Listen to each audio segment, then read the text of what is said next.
तो आता आपण बघूया विण दोघांतली तुटेनाचा एपिसोड रिव्ह्यू. आजच्या भागात आपल्याला असं बघायला भेटतंय की स्वानंदी प्रसादाची तयारी करत असते. समर निघून जातो, त्याला खोकला येतो म्हणून. तेव्हा स्वानंदी रोहिणीला बोलते की रोहिणी अगं साखर आणतेस का गं? तेव्हा रोहिणी साखर घ्यायला जाते किचनमध्ये. तेव्हा मल्लिका बोलते स्वानंदी म्हणजे करशील ना तू हे सगळं? मी पूजेची तयारीचं बघू का? आलीच हं मी. तेव्हा मल्लिका आणि अर्पिताही चालली जाते. तेव्हा स्वानंदी पुन्हा आवाज येते रोहिणी रोहिणी. तेवढ्यात ते समर येतो. समर स्वानंदी समोर उभं राहतो आणि बोलतो बोला. तेव्हा स्वानंदी बोलते की ते दूध टाकायचं होतं. तेव्हा समर ते दूध घेऊन येतो पातेल्यातलं. तेव्हा स्वानंदी बोलते जमेल ना तुम्हाला? तेव्हा समर बोलतो टाकू की जाऊ? तेव्हा स्वानंदी बोलते टाका टाका हां सावकाश. तेव्हा समर दूध हळूहळू टाकत असतो. तेव्हा स्वानंदी बोलते की छान, सावकाश, मस्त. तेव्हा समोर बोलतो ओके. इकडे मल्लिका आणि अर्पिता येते आणि मल्लिका बोलत असते की या स्वानंदीला ना चुलीवर शिरा बनवायचा ना खूपच कॉन्फिडंट दिसतो. तेवढ्या तिकडे रोहिणी साखर घेऊन जात असते. तेव्हा मल्लिका बोलते काय करतेस? तेव्हा रोहिणी बोलते अहो प्रसादासाठी साखर. तेव्हा मल्लिका बोलते प्रसाद महत्त्वाचा आहे का आधी आधी पूजेचं सामान महत्त्वाचं आहे ना? तेव्हा रोहिणी बोलते हो हे देऊन आली की लगेच पूजेचं सामानाचं बघते. तेव्हा मल्लिका पुन्हा बोलते की अगं प्रसाद महत्त्वाचा आहे की पूजेचं सामान? तेव्हा रोहिणी बोलते सॉरी मॅडम बघते मी. रोहिणी चालली जाते. तेव्हा मल्लिका पटकन साखर पुन्हा कप्प्यामध्ये ठेवते आणि तिथून मीठ काढते. तेव्हा ती अर्पिताला बोलते की ही बरणी तिथे ठेव. तेव्हा अर्पिता बोलते की मम्मा हे काय आहे? तेव्हा मल्लिका बोलते की आपल्या राजवाड्यांच्या घरात शिऱ्यामध्ये पिठी साखर घालायची पद्धत आहे ना, मग आता पिठी साखरेऐवजी मीठ पडणार. तेवढ्यात रोहिणी येते. तेव्हा मल्लिका बोलते रोहिणी सांगते की पूजेचं सगळं सामान मी घेतलं आहे आणि गुरुजींनाही कॉल केला आहे.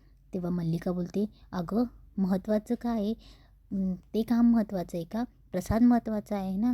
तेव्हा रोहिणी थोडी शॉक होते. तेव्हा मल्लिका बोलते की जा पटकन कर कामं आणि जा देऊन ये. ते मुद्दामच बोलते आणि बाकीचा स्टाफ कुठे? किती एकटीने काम करशील? त्यांना पण कामाला लाव. तेव्हा रोहिणी ती मिठाची बरणीच घेऊन स्वानंदीकडे जाते. तेव्हा मल्लिका बोलते अप्पी.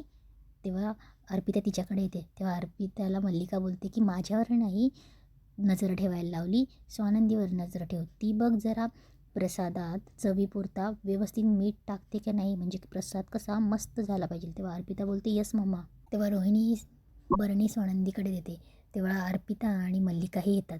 तेव्हा स्वानंदी बोलते की अगं तुमच्याकडे साखरेऐवजी पिठी साखर वापरतात का? तेव्हा रोहिणी बोलते हो मॅडम. तेव्हा स्वानंदी सर्व बरणी पिठी साखरेची समजून मीठ पूर्ण शिऱ्यामध्ये कालवते. तेव्हा मल्लिका बोलते की समर जा तू आता तयारीला लाग. तेव्हा समर जातो. तेव्हा मल्लिका बोलते स्वानंदी अगं किती करतेस? म्हणजे पाणी वगैरे पेतेस ना मध्ये मध्ये, कसं ना डिहायड्रेशन व्हायला होतं ना. तेव्हा तेव्हा स्वानंदी बोलते नाही नाही सवय आहे मला. तेव्हा मल्लिका बोलते की अगं एकटी कितीने करशील, आम्हाला पण सांग काम. तेव्हा स्वानंदी बोलते की हो चालेल ना, नाही लाजणार मी. तेव्हा मल्लिका बोलते एक काम कर ना, तू तयारी करून घे ना, आता होत चाललं आहे ना सगळं. तेव्हा स्वानंदी बोलते हो 5-1 मिनटं वाफ देऊन घेऊ मग झालंच. तेव्हा मल्लिका बोलते बरं तू जा आणि आम्ही लक्ष देतो. तेव्हा स्वानंदी चालली जाते आणि रोहिणीही चालली जाते. तेव्हा मल्लिका बोलते की अप्पी शिरा टेस्ट करून बघ ना. तेव्हा अर्पिता शिरा टेस्ट करते आणि फोन कसं तरीच करते आणि बोलते की मम्मा अतिशय वाईट शिरा आहे. तेव्हा मल्लिका बोलते चला आता लोक म्हणतील की स्वानंदी ही सगळ्यात वाईट सून आहे म्हणून. इकडे रोहन आणि अर्पिताच्या इथे सत्यनारायण चालू असतं. तेव्हा गुरुजी बोलतात प्रसादाचा शिरा आणि पंचामृत. तेव्हा मंदाकिनी पटकन घेऊन येते. तेव्हा आदिरा बोलते की आई हो तुम्ही कशाला शिरा बनवलात? मी ऑर्डर केला होता. तेव्हा मंदाकिनी बोलते अगं ऑर्डर बाहेरून करायचं. तेव्हा आदिरा बोलते की हां मग काय झालं, आपण काजू कतली लाडू वगैरे प्रसादाला ठेवतोच की बाहेरून ऑर्डर करून. तेव्हा मंदाकिनी बोलते की अगं घरातलं काहीतरी स्वतः बनवलेलं असावं देवापुढे ठेवायला, म्हणून बनवावा लागतो. तू तर निघून गेलीस प्रसादाचा शिरा बनवायचं टाकून, फोनवर बोलत मलाच बनवावा लागला. तेव्हा आदिरा बोलते पण अहो आई मग यात तुमचंच काम वाढलं ना, थोडं पेशन्स ठेवायचा आलंच असतं की. तेव्हा स्वानंदी बोलते तेव्हा मंदाकिनी बोलते बरं बरं सॉरी चुकलं माझं. तेव्हा रोहन बोलतो की आपण याच्याबद्दल नंतर बोलूया, पूजेच्या दिवशी पण सारखं बडबड बडबड. तेव्हा रोहनचे बाबा बोलतात की रोहन तू आजूबाजूला इकडे तिकडे कुठेच लक्ष देऊ नकोस. इकडे स्वानंदीची आणि समरच्या इथे पण सत्यनारायणच्या पूजेची तयारी सुरू असते. हळूहळू पाहुणे यायला लागतात. इकडे स्वानंदी आणि समर पूजेला बसतात. पूजा सुरू होते आणि इकडे आदिरा आणि रोहनची पूजा संपते. तेव्हा गुरुजी मोठ्यांचे आशीर्वाद घ्यायला लावतात. तेव्हा रोहन आणि आदिरा मोठ्यांचे आशीर्वाद घेतात. तेवढ्यात पार्सल येतं. आदिरा सरपोतदार तेव्हा आदिरा पार्सल घ्यायला जाते आणि पार्सल घेऊन बोलते की बघा आई, पूजीचा शिरा आलासुद्धा आणि तोही एवढ्या लवकर. तेवढ्यात बायका तिथे कुजबुजच करत असतात की पूजेचा शिरा आणि तोही ऑर्डर करून पहिल्यांदाच बघितलं बाबा. तेव्हा एक बायका बोलत असते की फारच हायपाय सून हो मंदाताई. मंदाताई, सुनेला साधा पूजेचा प्रसाद करता येत नाही. मंदाताई, आता विसरा तुम्ही आराम करणं. आता सुनीला सासूरवास नाही, तुम्हाला सूनवास. आणि त्या बायका हसत असतात. तेव्हा आदिरा बोलते, हॅलो काकू, नाही येत हं मला पूजेचा शिरा बनवता, ओके. कारण की मला तशी कधी गरज पडलीच नाही आणि त्यामुळे मी ऑर्डर केला आहे. आणि ऑर्डर केलाही जरी असला तरी तुम्ही तो खाणार आहात आणि तोही भरपूर खाणार आहात. म्हणून ऑर्डर केला आहे म्हणून तुम्ही तो नाही खाणार आहे असं नाही होणार ना. तेव्हा रोहनला थोडंसं हसायला येतं. तेव्हा मंदाकिनी बाजूस सावरते. आदिरा, अगं किती मस्करी करशील. अहो, घरी बनवला आहे आम्ही शिरा, तो बघा. पण ते कसं आहे ना, कमी पडेल म्हणून आदिराने खास राजवाड्यांच्या तिथून काय म्हणतात ते शेफकडून बनवून मागवला आहे शिरा. तेव्हा आदिरा बोलते, आई तसं नाही. तेव्हा मंदाकिनी बोलते, आदिरा तसंच आहे, जा जा जा जा वाट शिरा सगळ्यांना. तेव्हा आदिरा शिरा वाढते, प्रत्येकाला प्रसाद हातात देते आणि बोलते, काकू घ्या हं, अजून घ्या.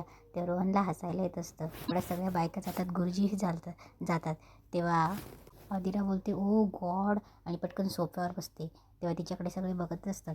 तेव्हा आदिरा बोलते, किती एक्झॉस्टिंग असतं हां सगळ्यांना असं एंटरटेनमेंट करणं पाहुण्यांना. तेव्हा आदिरा बोलते, आणि गरम किती होतं आहे, एवढं कसं गरम होऊ शकतं आहे यार. तेव्हा रोहनवरच्या फॅनकडे बघतो. अरे किती गरम होतं आहे, आणि ह्या साड्या आई तुम्ही दिवसभर कशा घालतात. खूप गरम होतं आहे यार. तेव्हा रोहन बोलतो, हो आदिरा, काय होतं आहे तुला नक्की. तेव्हा आदिरा बोलते की अरे खूप गरम होतं आहे, मला कळत नाही मला काय होतं आहे.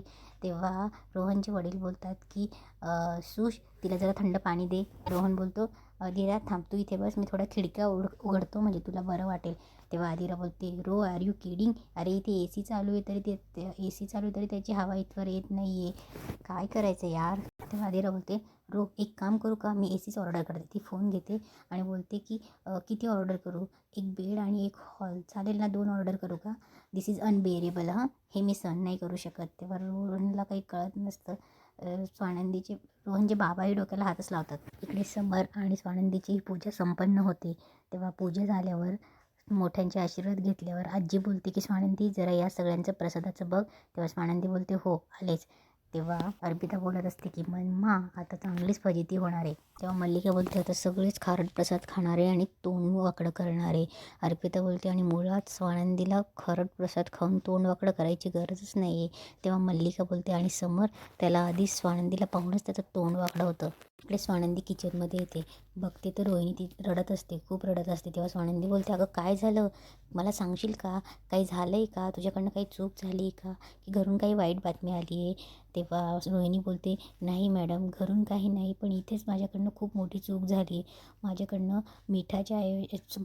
पिठी साखरेच्या ऐवजी तुम्हाला मिठाची बरणी देण्यात आली. तेव्हा ती हात जोडू लागते, मॅडम सॉरी. तेव्हा स्वानंदी शॉक होते आणि ती जोरात बोलते, काय.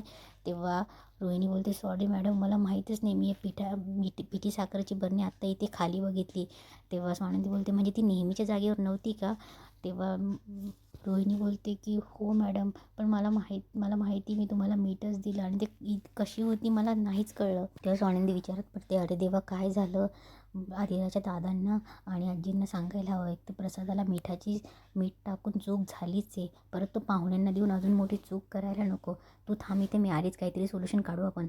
तेव्हा स्वानंदी बाहेर येते आणि आजीला बोलते की आजी, मला महत्त्वाचं तुमच्याशी बोलायचं आहे. तेव्हा आजी बोलते, 2 मिनिटं, मी गुरुजींना बोलून येते. तेव्हा स्वानंदी बोलते, आजी महत्त्वाचं आहे. तेव्हा आजी बोलते, अगं थांब, गुरुजींशी माझं बोलणंच नाही झालं. आजी चालली जाते. तेव्हा स्वानंदी समरकडे जाते आणि बोलते, अहो ऐका ना, मला तुमच्याशी 2 मिनिटं बाजूला आहे. तेव्हा समर बोलतो, आत्ता. तेव्हा स्वानंदी बोलते, ऐका ना, मला तुमच्याशी महत्त्वाचं बोलायचं आहे. तेव्हा समर बोलतो, मी महत्त्वाचंच बोलतो आहे ना इकडे.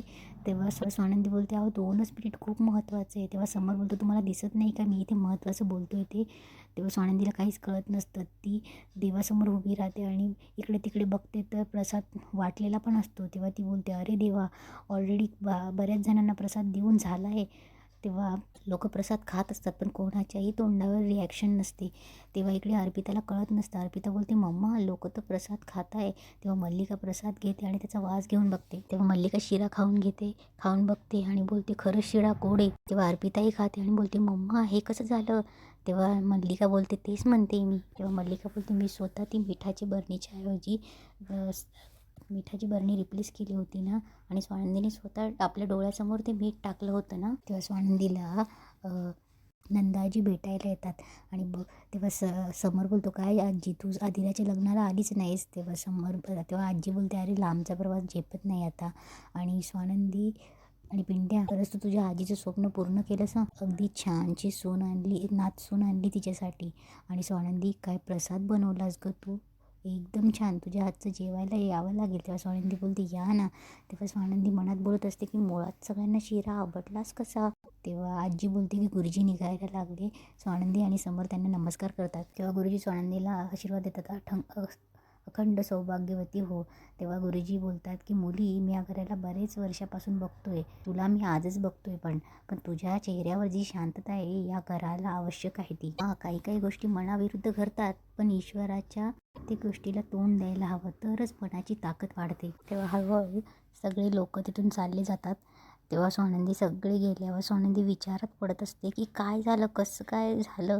आणि इथेच आजचा एपिसोड संपतो.